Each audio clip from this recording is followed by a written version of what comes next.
to insurance regulation. We may now continue to insurance regulation. Gain. Insurance regulation. Now, in the Philippines, it's the Insurance Commission. Insurance Commission, or IC, under the Department of Finance.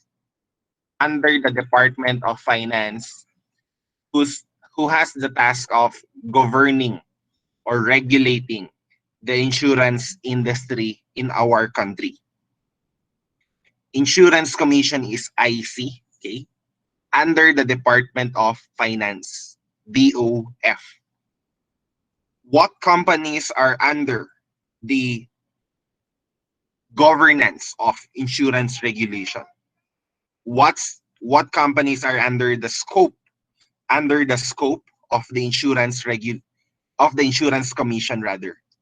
What companies are under the scope of insurance commission, IC? It would include insurance and reinsurance companies. Insurance, and I have introduced to you the concept of reinsurance companies. Okay? They are under the regulation of IC. You're also going to include mutual benefit associations. Mutual benefit associations, loosely translated in Tagalog as paluwagan. Mutual benefit associations, para siyang paluwagan. Then you have your health maintenance organization, HMO. Health maintenance organizations, HMO. Rating organizations, those who provide rating to companies. Is it an AAA, triple A yan, double A or single A? Then finally, pre-need companies. The most popular pre-need company, because it went bankrupt, was CAP. No? Alam niyo naman siguro yung CAP educational plans. CAP educational plans, maraming policy holder ang hindi nakinabang dahil na bankrupt yung CAP. No? CAP didn't expect that the inflation rate for tuition fees will be that high. Okay? So, ang nangyari, hindi niya kayang panindigan yung pinangako niyang paaralin. So, CAP is a pre-need company. Back then, pre-need companies are not under IC. Back then, the pre-need companies are not under IC. But because of what had happened, IC took over the regulation of pre-need companies as well. Dati, hindi yun under ng hindi under ng IC yung pre-need company. Pero dahil dun sa nangyari, sinama na sila sa IC regulation. Who can operate insurance companies? Who can operate insurance companies? Local corporations or foreign branches, they can operate insurance companies. Example of a local corporation would be Coco Life, COCO, Coco Life. I think it's a subsidiary of UCPB, if I'm not mistaken. Coco Life, that's a local corporation. Foreign branch, you have the Sun Life of Canada. Sun Life of Canada in the Philippines is just a branch of Sun Life in Canada. Minimum capital requirement, 2019, it's 900 million. In order to operate an insurance company, you need 900 million pesos, 2019. But come 2022, this minimum will be raised to 1.3 billion pesos. 2019, you need 900 million. Come 2022, 1.3 billion pesos. Now, this was the news last January 6, 2020, last year. More than a year ago, January 6, 2020, IC to cap minimum capital requirements for insurance firms at 900 million.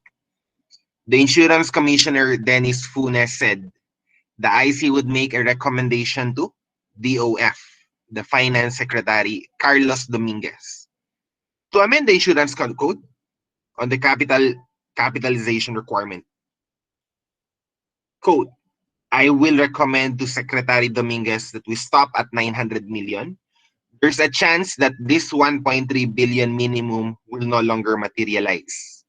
We stop at 900 million, meaning I will suggest that we forego with the 2022 increase to 1.3 billion as stated in the amended insurance code. Okay? This was just out a year ago before the pandemic, no? January 6, 2020. Okay? So there's a chance that this 1.3 billion minimum in 2022 shall not materialize. So again, as of the moment, the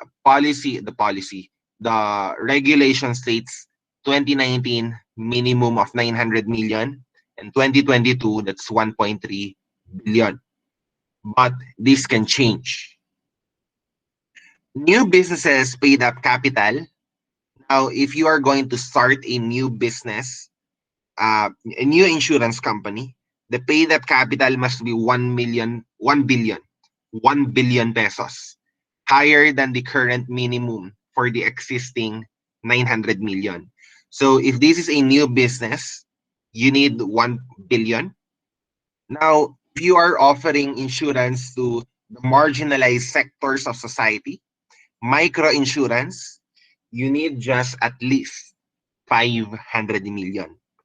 Micro insurance, just at least 500 million pesos. We also have a risk-based RBC requirement. The RBC to ratio, the total average capital over the RBC requirement. Total average capital, you also have the tier 1, tier 2, similar to the banks, but the RBC requirement is so complex that it includes square roots. Kung gusto niyo ng mga square root dito, di aralin nyo to, no? But I'm not going to include this in the examination anymore because this is so complex. This is too specialized, the RBC requirement. The minimum RBC to ratio is 100%. When you calculate the RBC ratio, it should be at least 100%, greater than or equal 100%. When you divide the total average capital by the RBC requirement, you should have at least 1. That's 100%. Provided further that whatever tier 2 capital you have in the numerator, it shall be less than or equal to 50% of the tier 1 capital. The tier 2 capital should be less than or equal to 50% of the tier 1 capital. Policyholder protection, there shall be a security fund. Insurance companies should set aside a security fund to give protection to our policy holders. Those are the things that I would like to emphasize in the regulation of insurance companies in the Philippines. Do you have any questions? Do you have any questions? Everything from top to bottom. You may ask a question on insurance as a whole, FS analysis, regulation. Kung wala, okay, wala na. So none. I'm going to stop recording now.